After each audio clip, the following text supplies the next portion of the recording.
ने कह दिया कि आपकी ये स्कूल हो जाएगी, लेकिन हमने जब मुख्यमंत्री कार्यालय में पता किया तो एमएलए साहब ने मना कर दिया है, एमएलए साहब के ऊपर आपका कोई काम नहीं होगा, आप एमएलए साहब के पास जाओ।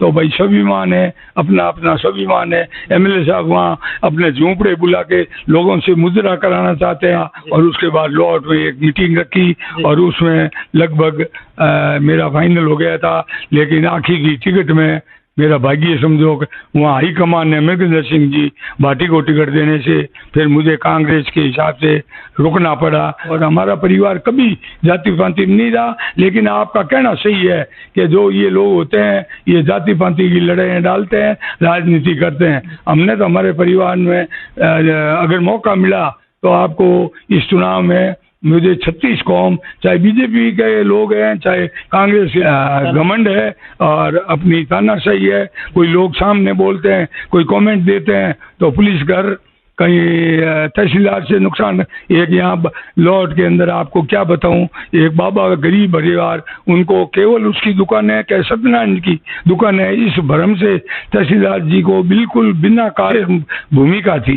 तो अशोक जी का लॉट के प्रति प्रेम था तो ठीक है, सरकार के ये एमएलए इन्होंने कुछ प्रस्ताव धरे होंगे तो वो अशोक जी ने लॉट को देखते हुए कभी इनको इनकार नहीं किया हुए। लेकिन उन कामों से क्या, उस कामों को इसने इस तरह दूर की है, जैसे हमने 100 बीघा जमीन आवंटन आरक्षित करा करके वहाँ सरकारी कार्यालय बनने थे, तो इन्होंने अपनी हेकड़ी और घमंड से हमारे गांव को, सरपंच को या कोई यहाँ के प्रधान को किसी को नहीं पूछा, मनमाने तरीके से कॉलेजें बनाई और मनमाने ऑफिस बनाए। अभी बस स्टैंड पीछे बना रहा है जहाँ दारू गई और ये जुआरी बैठे, इनके पास मुझे लेके गए और कहा कि ये सत्यनारायण जी का टिकट मत काटो, लेकिन अपने घमंड से काटा। तो जनता 36 कौम ने मेरी मिसेज को पंचायत समिति सदस्य 9.5 से जिताया। ये हमारे परिवार का 36 कौम से बड़ा प्रेम है। राजस्थान में विधानसभा चुनाव काफी नजदीक आ चुके हैं, ऐसे में हम प्रत्याशियों से मिलने की दौरान लोहट विधानसभा पहुंचे हैं। आपको बता दें कि जोधपुर जिले के लोहट विधानसभा क्षेत्र में सत्यनारायण विश्नोई, जो कि वर्तमान में लोहट के सरपंच हैं और कांग्रेस के वरिष्ठ नेता हैं, इनसे मुलाकात करेंगे और जानेंगे लोहट के मुख्य क्या मुद्दे हैं, इनके राजनीतिक जीवन के बारे में भी चर्चा करेंगे और आपको आज लोहट के मुख्य जो समस्याएं हैं उनके बारे में भी जानने की कोशिश करेंगे। नमस्कार सर। नमस्कार साहब। सर जी, सबसे पहले आपके राजनीतिक जीवन के बारे में हमारे दर्शकों को थोड़ा बताएं। मैं यहाँ हमारे दादाजी लूमाराम जी जो किसान केसरी देश आज़ादी के समय किसान आंदोलन के अग्रणी नेता रहे, उनका किसान और गरीब का हमेशा आवाज़ बुलंद करते रहे। और वो बलदेव राम जी मिर्जा की जो किसान आंदोलन के अग्रणी नेताओं में थे, उनके उस समय के जो एडवाइजरी असेंबली के वो सदस्य भी रहे, मारवाड़ असेंबली थी। और इस तरह हमारा परिवार राजनीति से लगातार और जनता की सेवा से जुड़ा हुआ है। उसी के तहत मुझे भी राजनीति में जनता ने आने का मौका दिया और जनता ने बड़े प्रेम भाव से मुझे यहाँ का सरपंच बनाया। और लूमाराम जी के उनका उस समय पढ़े लिखे किसानों में बहुत कोई से चुनिंदा आदमी थे, उनमें से एक लूमाराम जी विश्नोई साहब थे।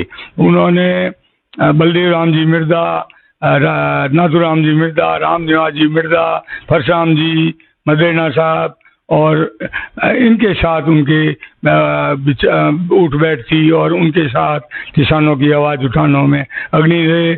और वो जब पंचायती राज शुरू हुआ तो पहले सरपंच लोहट के वो बने और 1965 तक वो लगातार इस क्षेत्र की सेवा और लोहट के सरपंच रहे। और मैं 1981 में सरपंच बना।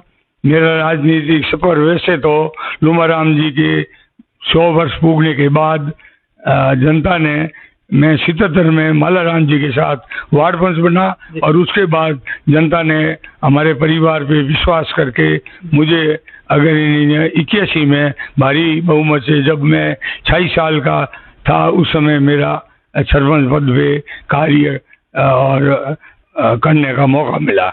और जो मैं लगातार लगभग मेरा परिवार, मैं 3 बार सरपंच रह चुका हूँ, मैं उप प्रधान भी रहा हूँ पंचायत समिति फलोदी से। मैं एक बार ओबीसी सीट दी तो उप सरपंच भी लौट कर रहा हूँ।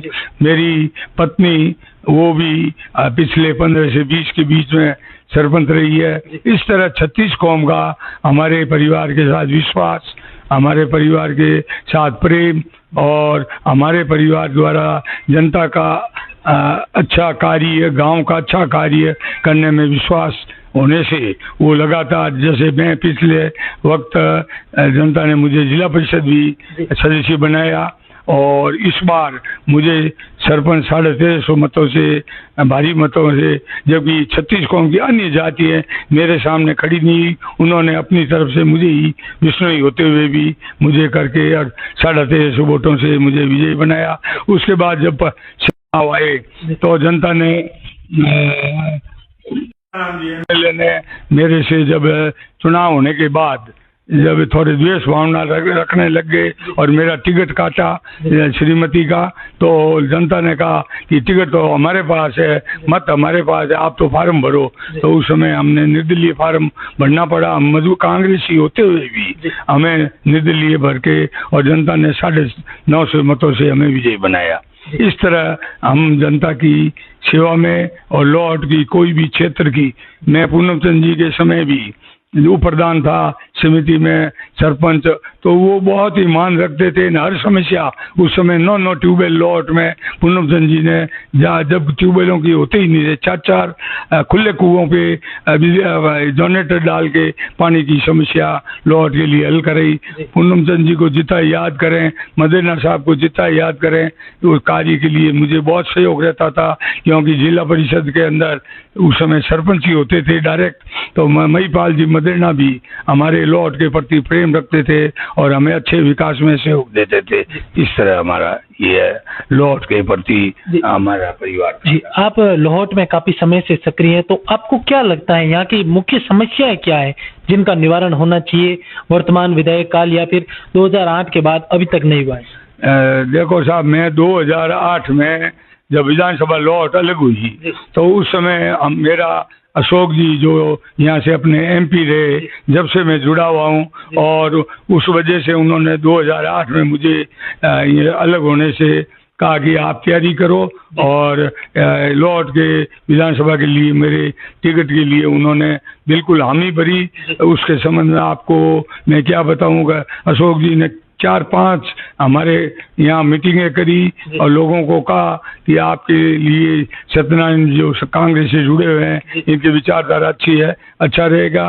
तन्नौट से जब हम साथ में थे उनके जुलसे में, तो मुझे साथ लेकर के अपनी गाड़ी में और पूरा लॉर्ड के प्रति पूरा ब्यौरा लिया, और उसके बाद लॉर्ड में एक मीटिंग रखी और उसमें लगभग मेरा फाइनल हो गया था। लेकिन आखिर की टिकट में मेरा भाग्य समझो, वहाँ हाई कमान ने मृगेंद्र सिंह जी भाटी को टिकट देने से फिर मुझे कांग्रेस के हिसाब से रुकना पड़ा, और अशोक जी ने कहा नहीं आप रुको, आगे देखेंगे। फिर 13-14 में जब विधानसभा के आए तो उसमें मालाराम जी जब 8 में निर्दलीय लगे, वो भी वरिष्ठ कांग्रेसी नेता थे, तो अशोक जी ने मुझे अपने बंगले बुला के कहा कि अब की बार पार्टी का विचार है, आपको अब की बार आगे मौका देंगे, आप मालाराम जी के साथ रहिए और मालाराम जी को हम टिकट दे रहे हैं। तो मैंने वो भी पार्टी का अशोक जी का माना और मैंने मालाराम जी को भी सहयोग दिया। भाग्य से उनके लिखा हुआ नहीं था, वो जीत नहीं पाए। इस तरह आगे चलते हुए 18 में जब चुनाव आया तो 18 में तो मेरा अशोक जी ने दिल्ली के अंदर, मैं और स्वर्गीय गंगाराम जी और अन्य लोग जो कार्यकर्ता साथ थे, उनको पूर्ण विश्वास दे दिया कि इस बार 18 से सत्यनारायण जी ही चुनाव लॉर्ड का टिकट लड़ेंगे। जबकि कृष्णाराम जी तो बिल्कुल ऐसे ही हमारे साथ घूम रहे थे, ना इनका कोई कांग्रेस के अंदर इतना ज्यादा वर्चस्व था, ना ये कभी रैलियों में कोई आदमी लेके गए, कार्यकर्ता को लेके, चाहे बालोतरा रैली हुई, चाहे नागौर हुई, चाहे जोधपुर अशोक जी ने कार्यकर्ताओं का सम्मेलन किया, तो वो सभी मैंने डील किया। लेकिन जब हमें इतना आश्वासन दे के भेज दिया तो हमने अशोक जी पे भरोसा करके आ गए और हम हमारे मैदान में ये काम कर रहे हैं। मैंने कृष्णाराम जी भी टिकट क्या बिल्कुल नर्वस होकर के रेल चढ़ गए थे, लेकिन वहाँ ऐसी राजनीतिक परिस्थितियाँ बनी, जबकि मुझे बधाई भी आ गई थी वहाँ वार रूम से और अन्य प्रदेशों से कि आपका टिकट फाइनल हो गया है, लेकिन मेरा किस्मती कहूँ मैं तो, और जनता का सेवा का मौका नहीं मिलना था, और कृष्णाराम जी को टिकट बद्री जी जाकर ने ये बिल्कुल स्पष्ट हो गई, क्योंकि बद्री जी ने एक स्वीकार भी किया था कि भाई ये मेरे से गलती हो गई, कोई कुआं खोद के नीचे देखते हैं और मैंने इसको टिकट दिला दिया। फिर भी दिलाया तो अशोक जी ने मैं पूरा ये आश्वासन दिया कि मैं बैठा हूँ, आप इसको जिताओ, अपनी सरकार बनेगी और लौट के कोई आपकी कमी नहीं रखेंगे, और कहीं जरूरत हुई तो मैं आपको कहीं कहीं एडजस्ट करूँगा, और उन्होंने एडजस्ट करने की कोशिश भी की। लेकिन कृष्णाराम जी एक द्वेष भावना, अपना घमंड, अपना वो एक तरह तानाशाही रवैया, उसके कारण कांग्रेस अशोक जी की मजबूरियां थी, तो उसके कारण हावी रहा, और मुझे कोई मौका अशोक जी को मतलब करने नहीं दिया, और इस तरह ये समय निकला। अब आप ही देख रहे हो लॉर्ड के अंदर क्या हालात है। मैं वो कह रहे हैं कि इतने काम करा दिए, मींगने गुड़का दिए, पील की टंकी करते हैं, लेकिन किसके करा दी ये पील की टंकी? तो वैसे केंद्र सरकार की योजना है, लेकिन राज्य सरकार के मार्फत होती है। आपने द्वेष भावना से, पक्षपात से कहीं कराई, कहीं कैंसिल भी करा दी, और काम तो कोई दिख नहीं रहा है। अब रहा कि कुछ काम हुए, तो अशोक जी का प्रेम था लॉर्ड से। जब भी अशोक जी MP में जीते थे 40,000 से फड़ौदी से आगे रही थी, तो उसमें लॉर्ड की विशेष भूमिका थी। तो अशोक जी का लॉर्ड के प्रति प्रेम था। तो ठीक है, सरकार के ये MLA इन्होंने कुछ प्रस्ताव धरे होंगे, तो वो अशोक जी ने लॉर्ड को देखते हुए कभी इनको इनकार नहीं किया हुए। लेकिन उन कामों से क्या, उस कामों को इसने इस तरह दूर की है, जैसे हमने 100 बीघा जमीन आवंटन आरक्षित करा करके वहाँ सरकारी कार्यालय बनने थे, तो इन्होंने अपनी हेकड़ी और घमंड से हमारे गांव को, सरपंच को या कोई यहाँ के प्रधान को, किसी को नहीं पूछा, मनमाने तरीके से कॉलेजें बनाई और मनमाने ऑफिस बनाए।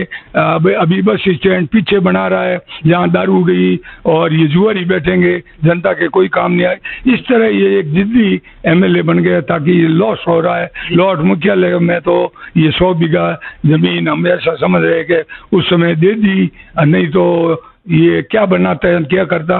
कम से कम मास्टर प्लान बना के इनको लोगों से राय लेके काम करना चाहिए। लेकिन इनका अपना घमंड है और अपनी तानाशाही है।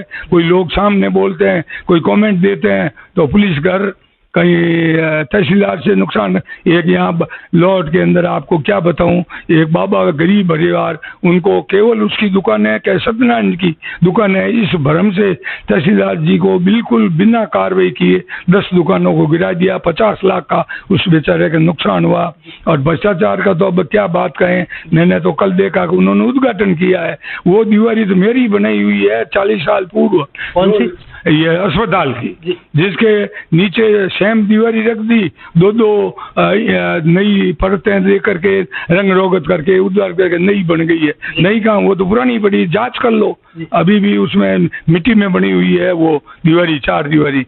और यहाँ जो हॉस्पिटल का पुराना बिल्डिंग था उसको गिरा करके और मैं नीलाम करा दिया केवल 43,000 में, जबकि 600-700 छीनें थी, 9 गाटरें थी और बारोट थे, 50-60 हजार खंडे थे, दरवाजे बारियां थी, इतना माल जो 15-20 लाख का था। और इस तरह के MLA साहब की कार्रवाई है। और सामने बोलता है, आज सरपंच आप देख रहे हो सभी भयभीत, सभी गुलाम बने हुए हैं। एक सरपंच पूनम चंद जी के समय हम थे, जो सरपंचों का डायरेक्ट अधिकारी मानता था कि भाई पूनम चंद जी के कार्यकर्ता है। इन्होंने ये कभी सरपंच को महसूस नहीं, मतलब छूट नहीं दी कि आप जनता का डायरेक्ट, सरपंच तो काम कोई करा ही नहीं सकता है, चाहे BDO के पास हो, चाहे SDM के पास हो। अगर सरपंच MLA साहब का, उसके बाद जाति पाति कहाँ से आ जाती है? ये छोटी सोच वालों की ये जाति पाति दिखती है अपन को, वो करते हैं। ये भी मैंने महसूस किया। आपको जाति पाति का बताऊं तो मैं सरपंच इस बार बना, लोट विष्णुवास में 2700 वोट अन्य जातियों के, अन्य में मेघवा, सोना, चीपा, दर्जी, कुंभार, मतलब इस तरह हर जाति है, और 1300 वोट विष्णुओं के हैं। और उन 2700 वोटों ने मुझे घर आकर के कहा कि गांव संभालना पड़ेगा, हम हमारे में से कोई खड़ा नहीं होगा, और वही बात रही क्योंकि हमारा छत्ती कौम से प्रेम है, इस तरह हम रखते हैं 3 पीढ़ी से। उसी तरह मुझे 1350 वोटों से उन्होंने जिताया, कोई अन्य जाति का सामने खड़ा नहीं हुआ, और विष्णु 4 खड़े हुए थे। तो जातिवादी जिनकी छोटी सोच है वो करते हैं ना। तो मेरे दादाजी ने की, दादाजी के आप देख सको तो गोपाल सिंह जी प्रधान, मुंजासर ठाकर साहब, इन पुराने आदमियों को, ढेलाना लाल सिंह जी, इन अदरदार से इनके अच्छे अच्छे संबंध थे। चाहे मेघवाड़ा में मुख्य आदमी थे, और महाजनों में सुखलाल जी है, ऐसे उनके साथ सौहार्दपूर्ण वातावरण रहता था। और हमारा परिवार कभी जाति पाति नहीं रहा। लेकिन आपका कहना सही है कि जो ये लोग होते हैं ये जाति पाति की लड़ाइयाँ डालते हैं, राजनीति करते हैं। हमने तो हमारे परिवार में अगर मौका मिला तो आपको इस चुनाव में मुझे 36 कौम, चाहे बीजेपी के लोग हैं चाहे कांग्रेस के लोग हैं, प्रेम से वो चाहते भी हैं, मुझे कहीं कहीं मिलते हैं, कहते ही हैं सत्यनारायण जी इस बार आपको चुनाव लड़ना है। कांग्रेस मौका नहीं देगी तो निर्दलीय या फिर पार्टी से? नहीं, जो जनता कह देगी, मैं और कार्यकर्ता कहेंगा, वो उस समय निर्णय करेंगे। क्योंकि आप जो कहना जल्दबाजी होगा, ये इस समय कोई निर्णय लेना जल्दबाजी होगा।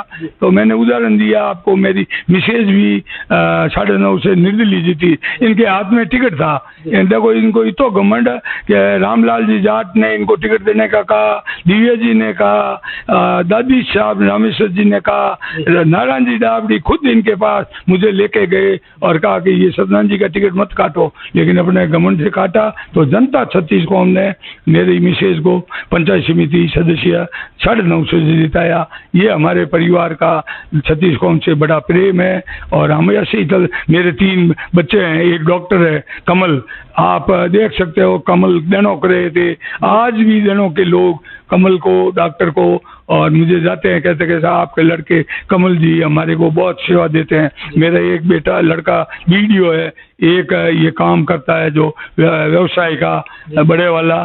तो सबका, उनका बच्चों का भी जनता के साथ अच्छा है। मेरे दूसरे हम 3 भाई हैं, 2 भाई है, उनके भी पेट्रोल पंप वगैरह है। तो आप गांव में कहीं पता कर सकते हो, हमारे परिवार चाहे भाई है चाहे लड़के हैं, किसी का भी है वो अच्छा व्यवहार सब जातियों के साथ है। ये बात सामने है।